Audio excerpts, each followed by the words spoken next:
AI may be one of the most exciting technologies to ever happen in the history of writing studies. Or maybe it's terrible garbage and it's going to be a terrible mistake and may take many years to work our ways out of the AI malaise. I'm not here to say which is which, but currently it is a big issue in professional writing. What can AI do? What is it not good at?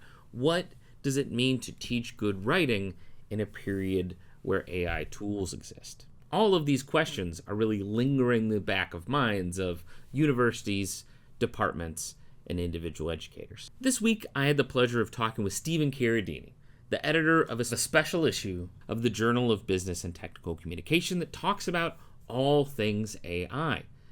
How did he wrangle between the two kind of disparate poles of doomsayers and optimists to have a cohesive issue of ideas? How do you deal with one of the stickiest issues in writing studies today? I had a great time talking with him. I hope you enjoyed the conversation. Hi, Stephen. Thank you for being on More Than Memos. We're so glad to, talk about the issue, talk about AI. So thank you for being here.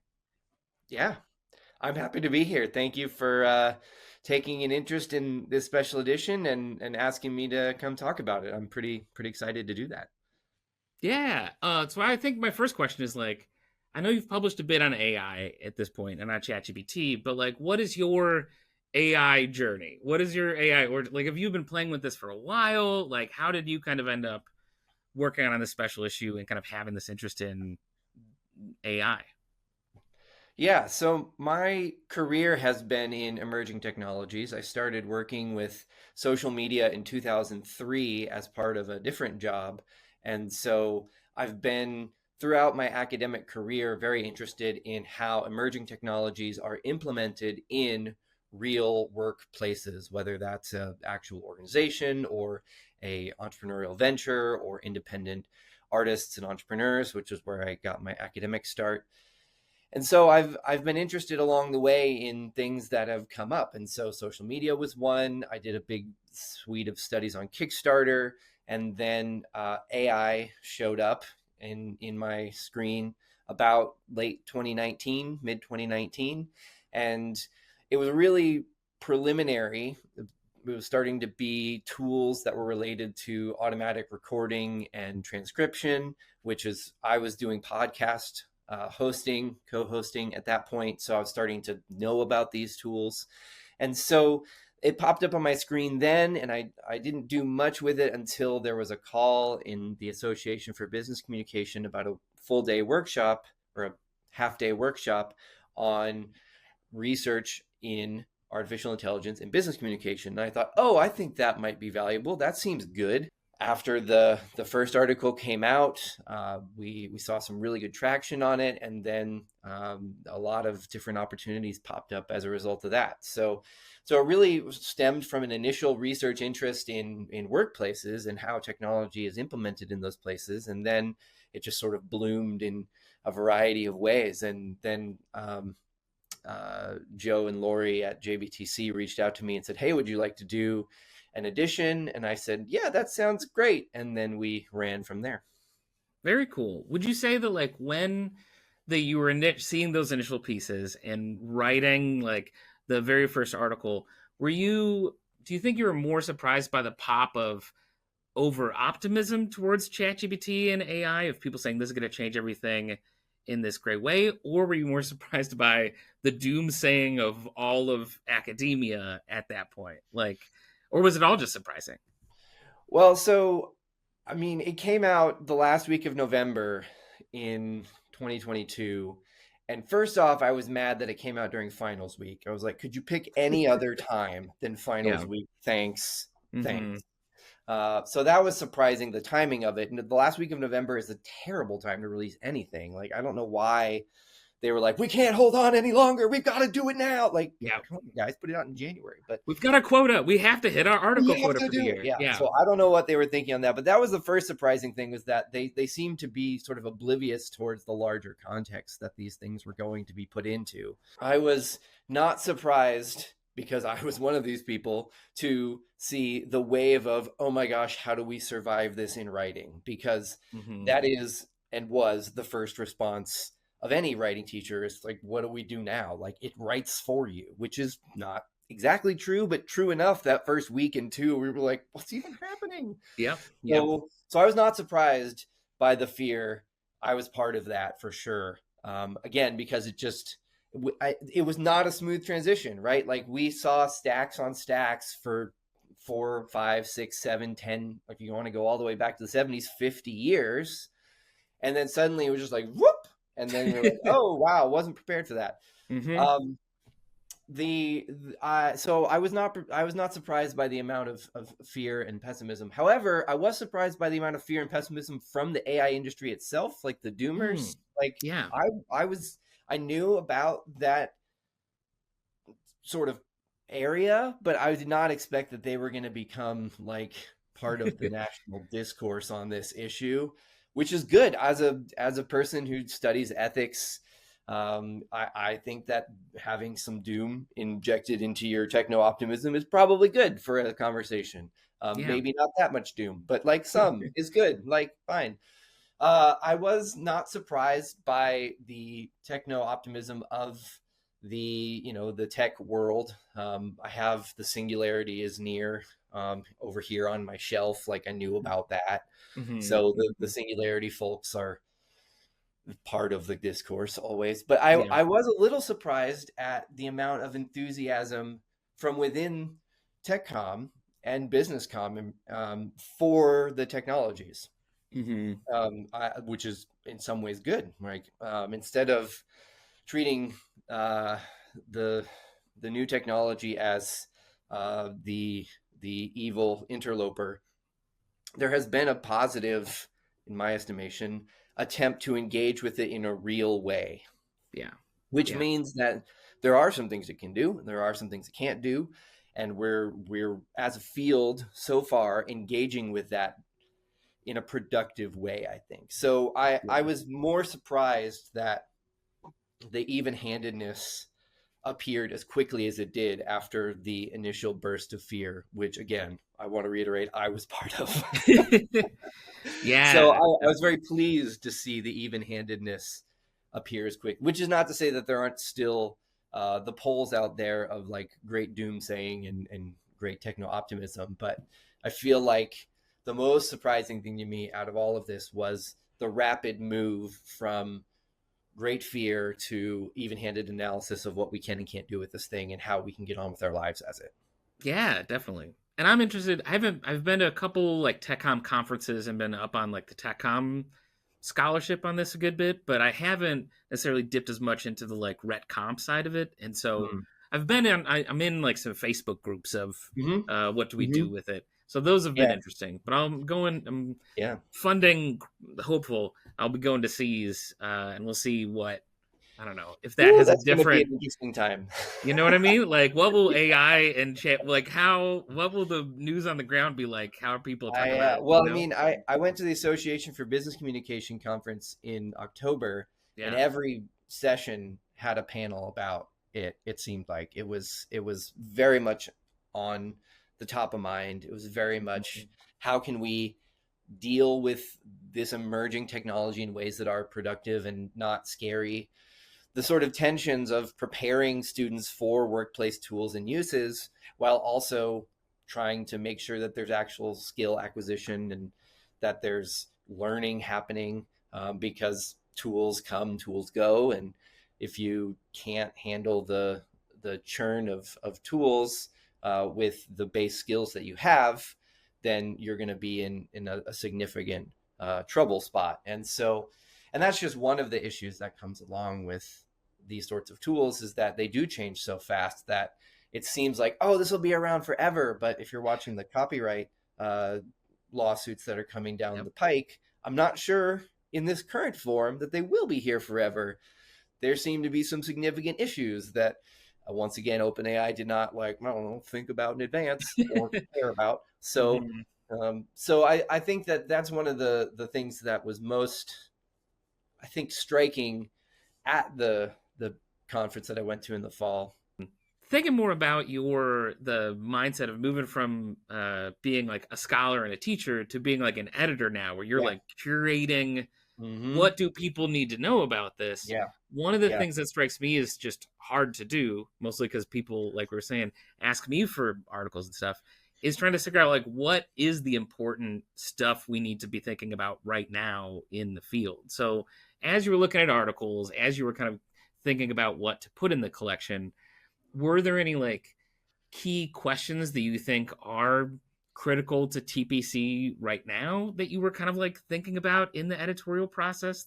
And are there any that you were like, these are not really the questions we need to be thinking about right now, if that makes sense?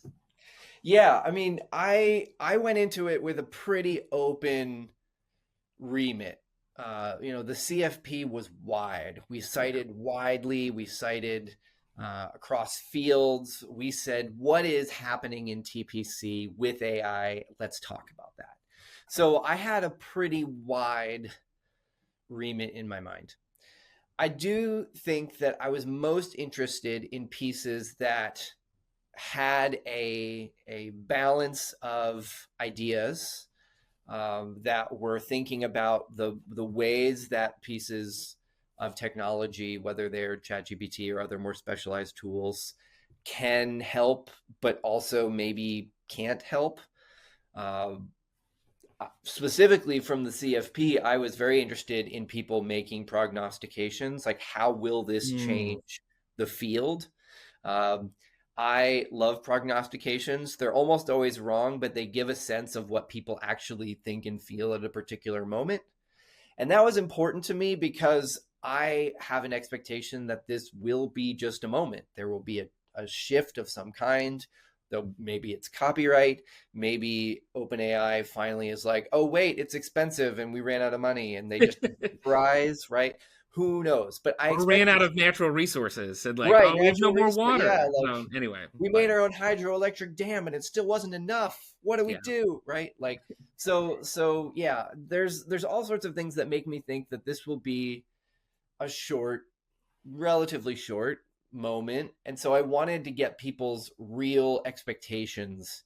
And there's some articles that say like this actually will probably be integrated into various tools and it will be a part of our long-term future.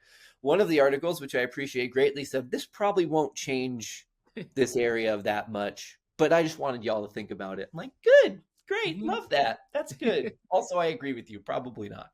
Yeah. Yeah. There's several very good articles that I think will be prominently uh, placed, I think, in terms of ways that we think about emerging tools, right? I think they're very Hmm. good examples of not just AI, but how we can, as a field, do rigorous, useful, interesting, and practical experience report style research that puts things forward, not only for TechCom teachers and students, but for practitioners. And I think so. I'm really excited about that type of piece as well. Yeah. Yeah. Yeah. And I'm 100%.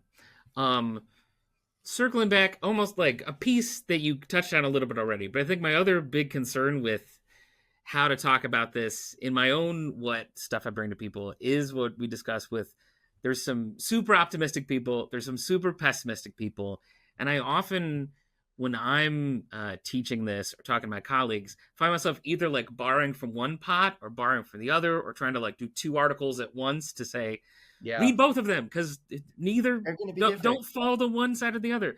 So Yeah. do you, I don't know, do you feel a special importance to, do you think it's more of like drawing from both pots within the articles? Is it a third way? How do you editorially think about that problem in the way that you pick these articles? Yeah, I let the authors think what they want to think. For this particular edition, I was able to let it be wide. And Mm-hmm. so there are some articles that start from a premise that this is a good idea and here's how we use it going forward. It's going to be great. Yeah. And that's the premise, right? And then there are other articles that say this isn't that great. Like, I don't know, seems bad. Let's Yeah. try to figure it out. Um, they're more tactful. than that. Mhm. Look, I think that everyone Um, can read through the issue and say like, all right, yeah, yeah, which are the tactful ones, and yeah, yeah, yeah. but I think one of my favorite articles is a piece that leans into being post-critical and sort of mm, like puts in a whole description of what being post-critical means and is about, and how to even-handedly evaluate without going over to one side or the other. Obviously, they still come from somewhere, right? We've learned that yeah, there is no view from nowhere, but they hmm do their best. The co-authors do their best to try to make that process happen.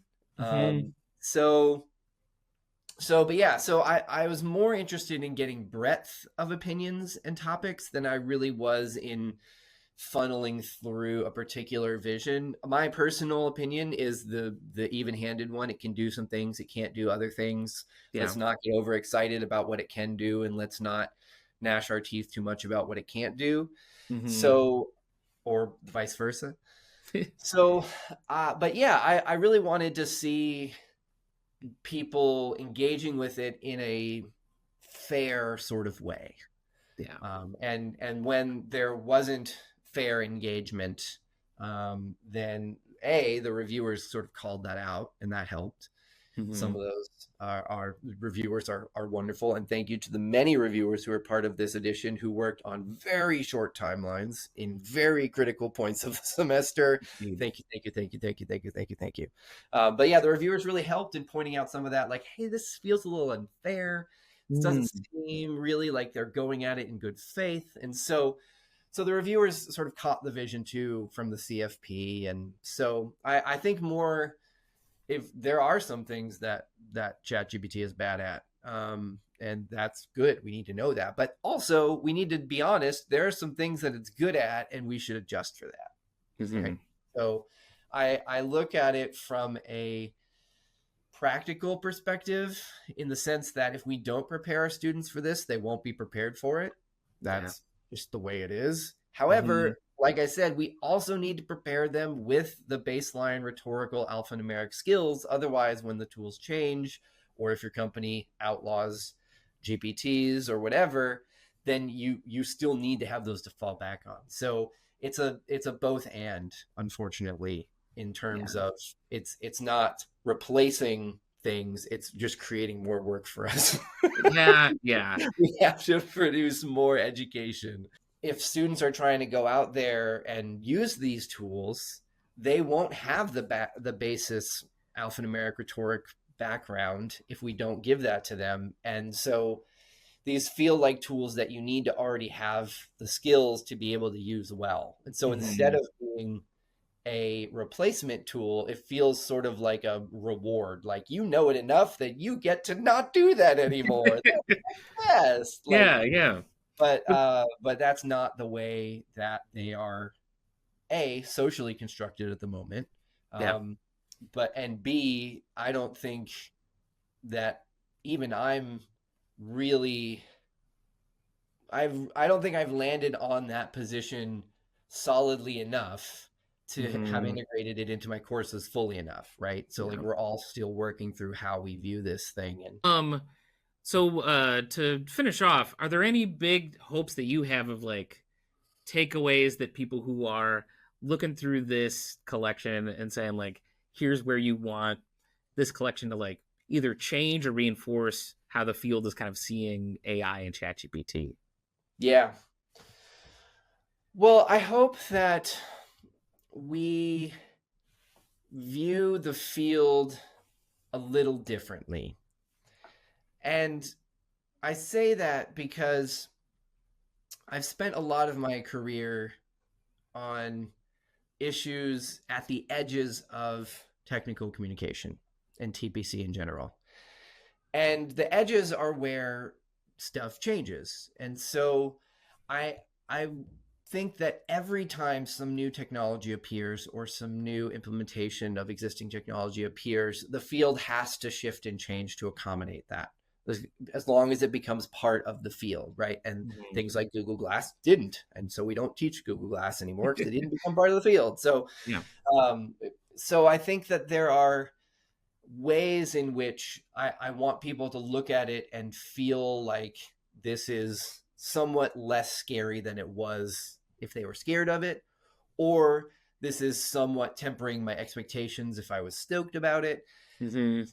But primarily that this is part of our field in the way that when user experience popped up, it became part of the field. And when social media popped up, it became part of the field. And I mean, you can go back and look through the history of special editions in journals and see like, oh, here's the new topic. And then 5 years later, people are just doing regular journal articles on it, right? Yeah. And onwards and onwards. And so I'm hoping that that's, no matter what happens with this current wave of AI tools, whether they are copyrighted out of existence or whatever, no matter what happens, I want people to see that we are an emerging technologies field, especially post-internet. I think that the ways that the field has responded throughout this last 14, 16 months matters and is effective for growing and changing the field. The hope is that there's a wide enough spread throughout the edition that people can find an article that speaks to them. I think my biggest takeaway from Stephen is kind of how to occupy that middle ground about AI, you know, between the people who are super utopian about the future of an AI economy and the deep doomsayers about the dangers of an AI economy. I think there's just so many great articles in the issue that deal with different parts of TechCom, both teaching, stuff in practice, stuff more theoretical. I hope you check it out. Special thanks to Stephen Carradini for agreeing to do this video. Thank you to Yoonji Kim, our production assistant, for doing most of the background production on the video. And thank you to you for watching and enjoying and staying tuned. Please like and subscribe and share all that good YouTube stuff for more content. We'll see you in the next video.